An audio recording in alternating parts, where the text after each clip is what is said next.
Salut, c'est Robin de The Quest et aujourd'hui on va décortiquer le process qui vous permet de savoir si vous make something people want. Alors pardonnez-moi mon accent un peu pourri, mais vous devez connaître ce proverbe de YC qui essentialise un peu ce que devrait faire une startup, à savoir faire quelque chose que les gens ont envie d'acheter. Et pour ça chez The Quest on s'est un peu creusé la tête sur ce proverbe-là et on passe nos journées à essayer de confronter nos idées au réel, puisque notre job c'est de cofonder une dizaine de startups par an. Et donc on a décortiqué un peu ce processus-là pour essayer de valider ou d'invalider rapidement nos hypothèses sur un marché. Et c'est ce que j'avais envie de vous présenter aujourd'hui pour que vous, demain, vous puissiez pas rester dans le monde merveilleux de la théorie, mais vous confronter très vite au réel et de valider pour savoir si votre idée ferait un bon business.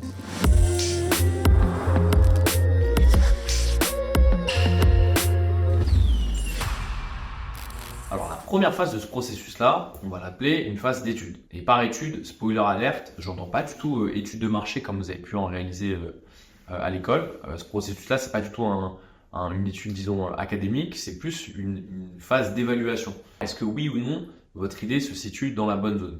Et je parle de zone parce qu'il n'y a pas de processus parfait qui permet de vous certifier si oui ou non votre idée ferait une bonne startup. Ça, il n'y a que le réel qui va vous le dire. En revanche, il y a un peu des red flags que vous devez être en capacité de spotter assez tôt dans votre processus d'évaluation pour savoir si oui ou non ça vaut le coup que vous y intéressez. Et pour ça, c'est de quoi on a un peu découpé ce process en plusieurs étapes. La première, c'est qu'on va se poser des questions. Parce qu'il y a un peu 4 grandes erreurs que font les entrepreneurs qui partent bien en tête sur des idées de start-up. Donc c'est un peu des questions, des cases à cocher pour savoir est-ce que oui ou non on est sur une bonne zone d'évaluation. La première, c'est est-ce que votre idée est en train de résoudre un vrai problème? Et par vrai problème, j'entends des problèmes sur lesquels les gens seraient prêts à vous donner de l'argent pour le résoudre. Et ça, c'est super important d'avoir une honnêteté intellectuelle vis-à-vis de votre idée, parce que je sais qu'en tant que concepteur de cette idée, vous allez tenter de penser que votre idée elle est hyper séduisante, qu'elle résout un problème vraiment compliqué, et donc ça, on y reviendra dans un deuxième temps pour savoir si oui ou non les gens sont prêts à vous donner de l'argent sur ça, mais quand bien même, essayez en amont d'en évaluer avec le plus d'objectivité possible la qualité de ce problème-là. Et donc bien évidemment, plus le problème que vous essayez d'adresser est dur à résoudre, plus il y a de chances pour que les gens soient en capacité de vous donner de l'argent. Ça, c'est la première chose. La deuxième, c'est est-ce que votre idée est ce qu'on appelle une idée de goudron. Une idée de goudron, c'est aussi un thème qui a été développé par YC. Toute une typologie d'idées qu'on appelle idées de goudron parce qu'en fait, même si elles paraissent en apparence assez faciles à résoudre, il y a des raisons assez structurelles pour lesquelles ces idées ne sont pas résolues. Et je vais vous prendre un exemple parce que je pense que chez The Quest, on a littéralement toutes les semaines une candidature sur ce sujet-là. C'est l'idée un peu bête et méchante d'étudiant qui me dit « Salut, j'ai une super idée, j'aimerais monter une plateforme pour faire découvrir des bons plans à Paris, d'adresses, de restaurants, de bars. » Je ne sais pas pourquoi c'est une idée autant répandue. Et pareil, spoiler alert, les gars, il y a un truc qui s'appelle Instagram, TikTok, qui permet aux gens en fait de sourcer assez facilement des bons plans. Et donc, ça ne ferait pas une bonne idée de startup. En tout cas, j'attends qu'on me démontre le contraire. Mais vous voyez que structurellement, vous allez vous confronter en fait à un accès à cette information qui est plutôt facile. Et donc le problème que vous essayez de résoudre, il est déjà résolu, si tant est que ce soit un problème très douloureux, par un accès à l'information qui est facile. Donc c'est typiquement le cliché de un peu l'idée de goudron. Troisième erreur fréquemment commise par des entrepreneurs, c'est de ne pas assez évaluer le modèle économique de votre idée. Et par modèle économique, je parle, est-ce que mon idée fera un bon business? Qui capte de la valeur dans ce business? En quelle proportion? Quelles sont les marges de ce business-là? Et par quel processus je dois passer pour capter cette valeur-là? En fait, étudier ces modèles économiques vont vous permettre de comprendre, ok, est-ce que je joue un jeu où les marges sont très élevées ou à l'inverse pas du tout, donc je vais avoir besoin d'un très gros volume d'affaires pour en capter une valeur qui soit suffisante tous les mois. Et donc, à ça, malheureusement, tous les business ne se valent pas du tout. Et donc, vous devez passer par ce processus-là. Et je suis pas du tout en train de vous dire que il y a uniquement les business avec des marges importantes qui sont des bonnes idées. Et de toute façon, une bonne idée, c'est aussi une idée qui est faite pour vous, hein. Ça, c'est la base des bases. Est-ce que c'est la bonne personne pour adresser ce problème-là? En revanche, vous devez encore une fois être intentionniste dans est-ce que je suis en train d'opérer un business dans lequel j'en comprends les dynamiques et les unités économiques. Donc ça, c'est essentiel. Les quatrième erreur, sûrement la plus grosse, c'est attendre d'avoir l'idée parfaite ou attendre d'avoir la forme de votre idée qui est parfaite. À l'inverse, vous devriez plutôt chercher une zone d'idées, c'est-à-dire une thématique dans laquelle vous évaluez qu'il y a du potentiel parce que c'est un marché qui, même à l'instant T où vous voulez l'adresser à ce petit, il y a toutes les raisons de penser que ce marché il est en croissance, il ne va faire qu'évoluer d'année en année. Donc vous êtes au début un peu de la vague que vous voulez surfer. Super important de se dire qu'il n'y aura jamais de moment parfait. Vous n'allez pas vous lever un matin en disant ok, c'est le bon moment, j'ai l'idée du siècle. Non, il faut y aller, et pour ça il n'y a pas d'autre sujet que just do it, comme diraient nos Américains. Just do it! La deuxième étape, une fois que vous avez posé un peu toutes ces questions, ça va être de s'acculturer avec votre sujet. Encore une fois, on ne va pas faire une étude théorique là-dedans. L'enjeu, c'est plus de comprendre où est-ce qu'on met les pieds et comment notre marché est structuré. Et pour ça, je vais vous donner un petit hack personnel. Quand je veux monter en compétence sur un sujet, ce que je vais faire, c'est que je vais créer un nouveau compte Twitter, dans lequel je vais aller suivre uniquement des personnalités qui parlent de ce sujet-là. Et je vais aller même regarder les gens que suivent le mec dont je suis. C'est mal exprimé, mais vous avez l'idée. L'enjeu derrière, c'est de se construire un peu un feed qui soit spécialisé sur ce sujet-là. Par exemple, moi, récemment, je m'intéresse beaucoup au mobile consumer et je me suis construit un Twitter dédié où sur mon feed, il y a uniquement des gens qui parlent d'applications mobiles, de stratégie de croissance organique sur TikTok pour les applications mobiles, etc., etc.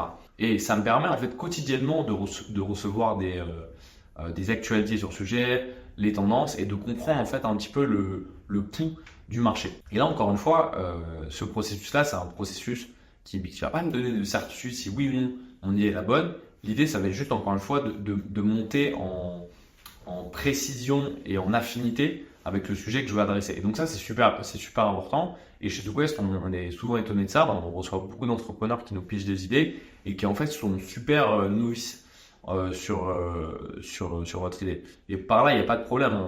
Il faut bien démarrer de quelque part. Mais vous devez en tout cas être dans une dynamique d'apprentissage constante sur votre marché parce que ça va vous permettre de trouver justement le bon angle pour l'adresser. Et donc, dernière étape sur ce processus-là, une fois que vous avez monté un petit peu en culture, ça va être un peu de cartographier de quoi est composé ce marché. Donc, qui sont les acteurs et qui sont les clients, quels sont les sous-segments de ce marché-là.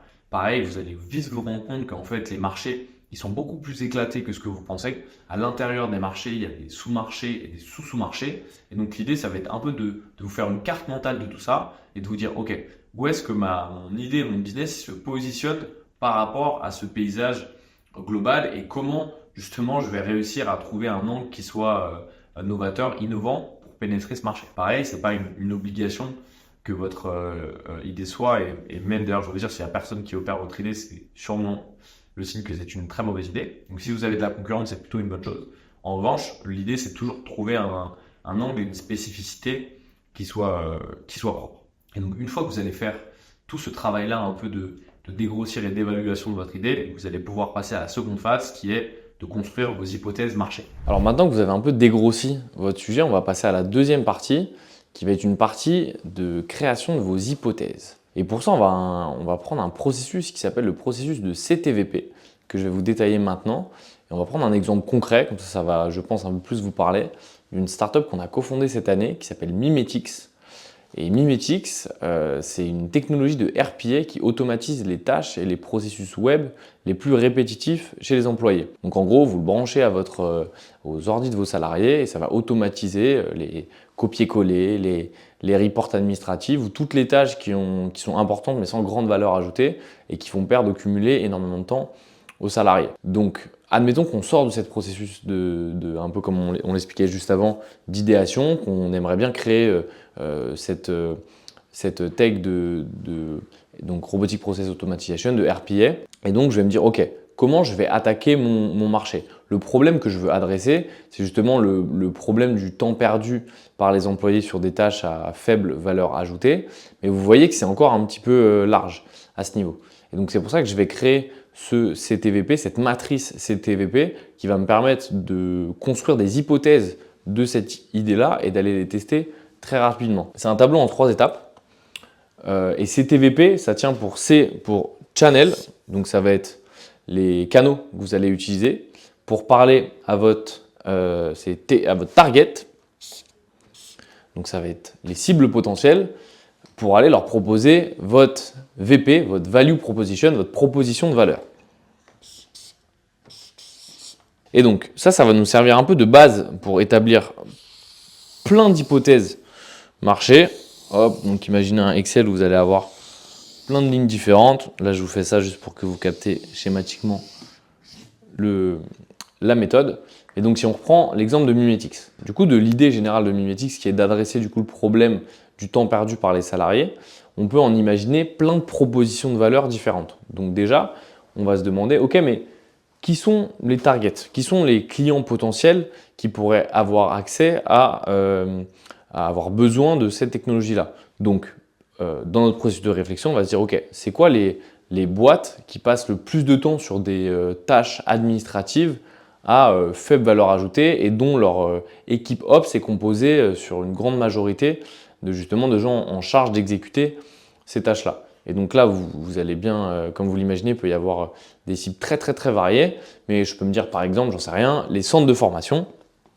Donc centre de formation, ça peut être une cible potentielle. Je peux me dire ça peut être quoi? Des boîtes d'import-export par exemple, où je sais qu'il y a une composante aussi administrative qui est forte, d'import-export. Ça peut être des boîtes de SAV, de services après-vente. Ça peut être des cabinets d'experts comptables par exemple, cabinets d'experts comptables, etc., etc. Et donc je vais continuer dans toutes mes hypothèses de cibles potentielles avec un petit peu l'intuition, et c'est normal qu'à ce stade-là, on soit encore au stade de l'intuition, de me dire, ok, je pense que ces natures de business sont opérées de cette manière, donc les équipes sont composées de plein de gens qui passent du temps et donc qui font augmenter la masse salariale des boîtes et en perdre en rentabilité. Et donc, je pense que le problème chez eux, c'est un vrai problème douloureux, qui est de dire en fait il y a plein de gens qui perdent du temps sur des tâches à faible valeur ajoutée. Et donc ça, il faut que vous soyez le plus exhaustif possible à cette étape-là. Donc vous ne limitez pas du tout dans tous vos hypothèses. L'idée, c'est de construire une matrice qui soit très complète. Ensuite, je vais m'intéresser à la value proposition, donc aux différentes propositions de valeur. Donc encore une fois, si on prend l'exemple de Mimetix, ce qui est intéressant, c'est que du problème que résout Mimetix, on peut en imaginer des propositions de valeurs très différentes. Par exemple, ça peut être rendez vos 10 salariés aussi productifs qu'une équipe de 50 personnes. Vous avez l'idée, on s'en fout du ratio. Là, l'idée, en tout cas l'angle, c'est plus de prendre de l'angle de la productivité. Faites de vos salariés des salariés beaucoup plus productifs et donc rendez votre entreprise beaucoup plus performante. Donc ça peut être une proposition de valeur.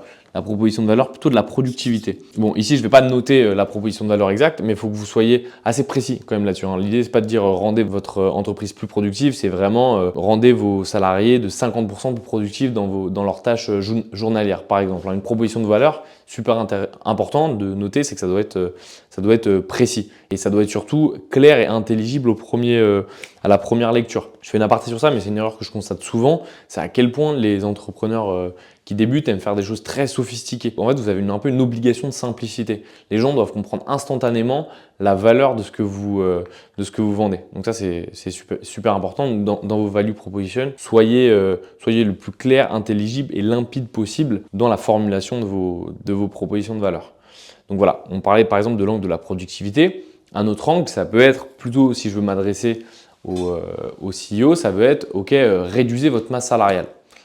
Donc vous avez de la saisonnalité. Par exemple, vous êtes une boîte, je ne l'ai pas noté ici, mais les boîtes d'intérim, vous avez genre une saisonnalité super forte dans votre business. Avec Mimetix, vous allez pouvoir réduire le coût de cette saisonnalité et donc de mieux maîtriser votre masse salariale. Et donc là, vous voyez par exemple, comparativement à l'angle de productivité, on part du même produit, littéralement, mais sur un angle et sur une proposition de valeur qui est différente et qui ne va pas exactement parler au même cas d'usage que sur le CEO qui va chercher à rendre ses salariés plus productifs. Quand bien même, on parle du même produit. Donc là, plutôt réduire masse salariale. Si je vais le reformuler de la bonne manière, ça va être maîtriser les évolutions de votre masse salariale. Donc voilà, ça c'est un angle différent. Une autre proposition de valeur sur pareil le même produit de Mimetix sur lequel on pourrait réfléchir, ça serait augmenter le bien-être de leurs salariés en enlevant toutes les tâches ennuyeuses et réverbatives. Par exemple, j'en suis sûr qu'il y a plein de gens qui seraient sensibles à cette proposition de valeur-là,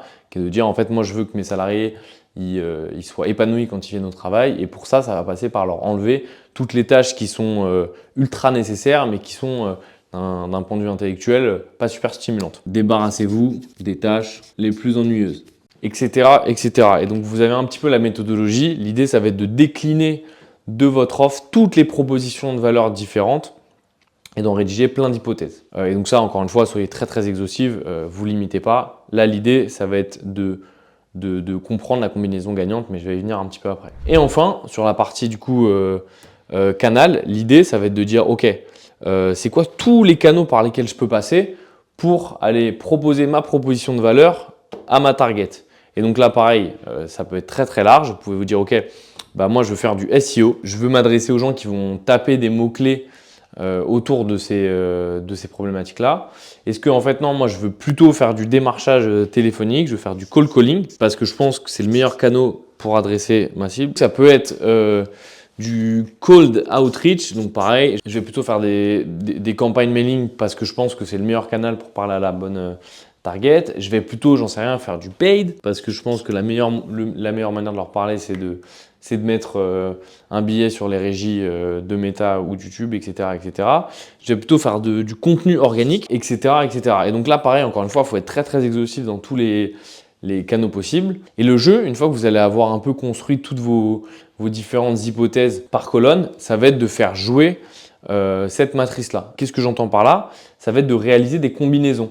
Et donc de dire, ok, donc par exemple, je veux faire du call calling. Cette call calling, je vais le faire du coup sur les centres de formation à laquelle je vais venir leur parler avec réduire votre masse salariale. L'idée sous-jacente à tout ça, c'est de dire, il y a plein de combinaisons possibles qui peuvent marcher, mais le sujet, c'est de voir la combinaison qui va avoir le meilleur ROI en fait. Donc c'est, ok, quand j'investis du temps sur ce canal, quand je parle à cette target-là, avec ce discours-là, en fait, je remarque que à effort égal, c'est là où je vais en capter le plus de valeur. Et la bonne nouvelle pour vous, c'est que votre réponse en tout cas votre ticket gagnant, il se trouve forcément dans cette matrice et dans l'une de ces combinaisons de cette matrice. Alors vous imaginez bien que si vous descendez à chaque fois toutes les hypothèses, vous avez beaucoup de combinaisons à tester, donc ça va vous prendre du temps. Maintenant, la réponse, elle est forcément là-dedans.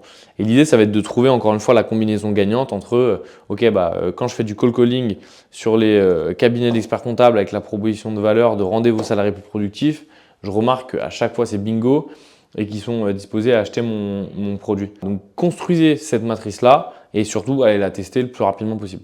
Et du coup, une fois que vous avez fait ce CTVP, que vous avez construit votre matrice, on va passer à la troisième étape qui va être une étape de validation de est-ce que le prospect en face de moi que vous avez annoncé sur le bon channel, que vous avez tapé la bonne cible et qui a été attiré par votre proposition de valeur, est-ce qu'il a vraiment besoin du produit que je suis en train de vendre? Et pour ça, on va construire ce qu'on appelle un plan de découverte, dont je vais vous détailler la méthode juste après, qui va vous permettre d'évaluer si oui ou non la personne en face de vous, en fait, c'est le bon interlocuteur parce qu'il a le bon problème et que vous êtes en train d'y résoudre. Et l'idée, ça va être de passer par une série de questions qui va l'amener votre prospect à savoir oui ou non si il est intéressé par votre produit. Ok, dans cette partie 3, on va s'intéresser au plan de découverte. Le plan de découverte, qu'est-ce que c'est? C'est un plan qui va vous permettre par une liste de questions, une série de questions, à comprendre si oui ou non l'interlocuteur en face de vous, il a le besoin, en tout cas il a le problème que vous êtes en train d'adresser. Et c'est super important parce que ce plan de découverte, il va vous permettre d'amener l'interlocuteur à se rendre compte, disons qu'il est malade et que vous êtes le docteur en capacité de diagnostiquer sa maladie. Et l'enjeu derrière, c'est que vous puissiez préparer cette liste de questions pour justement confronter rapidement les hypothèses qu'on a évaluées. Vous n'êtes pas encore dans une position de vendeur à cette étape-là. Vous êtes vraiment dans une position, encore une fois, de médecin et de diagnostiquer, d'interroger, de fouiller et de creuser pour évaluer si la personne en face de vous, elle est oui ou non dans une position de souffrance, j'ai envie de dire, par rapport au problème que vous êtes en train d'adresser. Et pour ça, on va reprendre un peu l'exemple de Mimetix que je vous expliquais dans le CTVP, donc à savoir un outil qui automatise les tâches et les processus web les plus répétitifs des salariés. Et donc on se met dans le contexte où je devrais réaliser un plan de découverte pour Mimetix. La logique et la méthode derrière, c'est de construire un plan de découverte qui soit en entonnoir. Donc je vais partir de questions les plus généralistes possibles, qui vont me donner des indications sur le contexte de la boîte, pour arriver à du plus précis sur le problème que j'adresse, à savoir le problème de la productivité chez les salariés, de la masse salariale, etc., etc. Et encore une fois, l'idée, ça va être vraiment d'évaluer si mon interlocuteur il souffre du problème que je suis en train d'adresser avec cette solution. Pour démarrer, je vous conseille de toujours démarrer par des questions de compréhension très larges de l'entreprise. Donc à savoir quel est votre business, depuis combien de temps vous faites ça, comment vous gagnez de l'argent, combien de salariés avez-vous, etc., etc. Et donc ça va être vraiment des questions de contexte généralistes, j'ai envie de dire, qui vont vous permettre aussi de cartographier vos prospects et vos segments de clients pour orienter votre performance commerciale. À partir sur ça, mais c'est super important d'être dans cette dynamique constante, d'essayer de comprendre, ok, quel est le sous-segment de mon marché, quel est le segment de mon marché qui va être le plus sensible à mon discours et ce sur quoi je dois multiplier mes efforts plutôt qu'essayer de m'éparpiller dans tous les sens. D'où l'importance d'avoir un plan de découverte qui vous permet d'avoir un socle de base de données que vous devez récolter pour être précisément en capacité d'en comparer la pertinence et l'importance. Pour revenir à notre plan de découverte, commencez toujours du coup par ces questions de compréhension un peu plus globaux. Et une fois que vous avez récolté ces données-là, on va rentrer beaucoup plus dans le détail. Et donc en l'occurrence, dans le contexte de Mimetic, ça va être une analyse des processus existants dans la boîte. L'idée ici, ça va être d'identifier comment les processus sont exécutés dans la boîte, donc en l'occurrence qui fait quoi, et surtout qui perd du temps sur quoi. Et donc on va poser des questions, j'ai envie de dire, d'opérations quotidiennes, à savoir, pouvez-vous me décrire un processus technique dans tel service? Combien de temps prennent ces tâches? Qui est-ce qui effectue ces tâches dans votre entreprise? Donc ouais, combien de salariés sont impliqués dans le process? Quelle est la fréquence de ces tâches? Est-ce que c'est quotidien, hebdomadaire, mensuel? Est-ce que vous rencontrez des défis spécifiques suite à l'utilisation de ces tâches?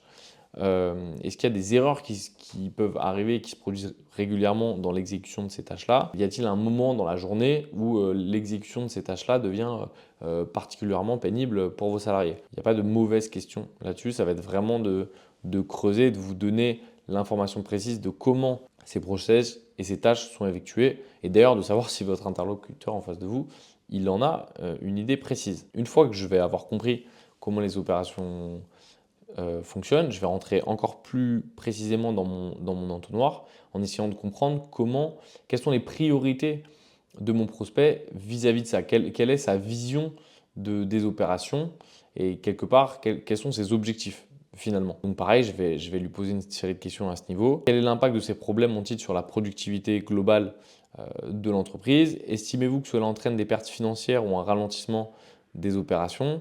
Et avez-vous déjà envisagé des solutions pour résoudre ce problème? Ça, par exemple, c'est une question qui est hyper importante dans votre plan de découverte parce que ça va vous permettre de sonder est-ce que la personne en face de vous qui est malade a potentiellement essayé des traitements pour résoudre son problème. Si oui, pourquoi ils n'ont pas marché? Et sinon, pourquoi il l'a pas fait avant? Et donc ça, pareil, question essentielle que vous pouvez reprendre normalement dans à peu près tous vos plans de découverte. Une fois que je me suis intéressé à ces priorités et ces situations plutôt passées, je vais essayer de le projeter dans une situation future, pareil en m'enfonçant dans cet entonnoir et en lui disant ok, si vous pouviez résoudre une problématique majeure aujourd'hui, laquelle ce serait? Sur quel département ayez-vous concentré vos efforts d'optimisation sur vos processus? Donc l'idée c'est de l'amener lui à parler, à se projeter sur quelle est la situation idéale rêvée par rapport à son produit, etc., etc. Et donc ça là-dessus, n'hésitez pas à être vraiment très précis sur cette partie-là. Par exemple, quels résultats aimeriez-vous voir avec une solution d'optimisation en termes de gain de temps, de réduction des coûts, réduction des erreurs? Avez-vous des projets en cours pour automatiser vos processus? Comment vous mesurez-vous cette efficacité de production de vos salariés? Vers quelle restructuration de la société vous aimeriez envisager? Êtes-vous satisfait de comment vos salariés travaillent, etc., etc. Et donc l'idée, une fois que vous aurez passé par tout ce processus d'évaluation et de questions et que vous auriez j'ai envie de dire, récolté toutes les données que vous avez besoin, vous allez passer à une phase d'étiquetage qui va être de résumer toutes les données que vous avez collectées pour s'assurer que vous en avez la bonne lecture et la bonne compréhension. Ça va être dans le cadre encore une fois de Mimetic, c'est de dire du coup si j'ai bien compris, vous avez 30% de vos salariés qui sont dédiés à l'exécution de cette tâche. En jour homme, ça représente 800 € par jour. Cumulé sur la semaine, ça représente tant. Sur le mois, ça représente tant, etc.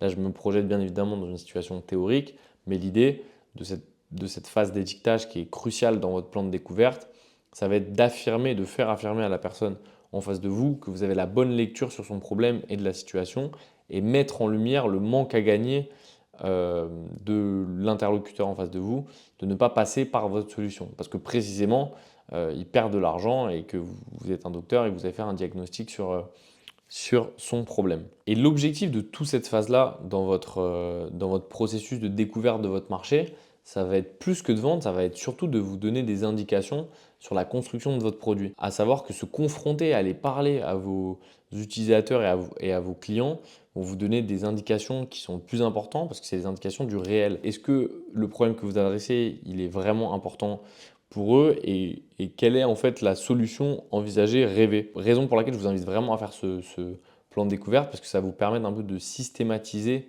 cette récolte de données et de vous d'orienter à la fois votre discours commercial et non seulement votre produit pour l'aligner au maximum avec le besoin du marché que vous êtes en train d'adresser.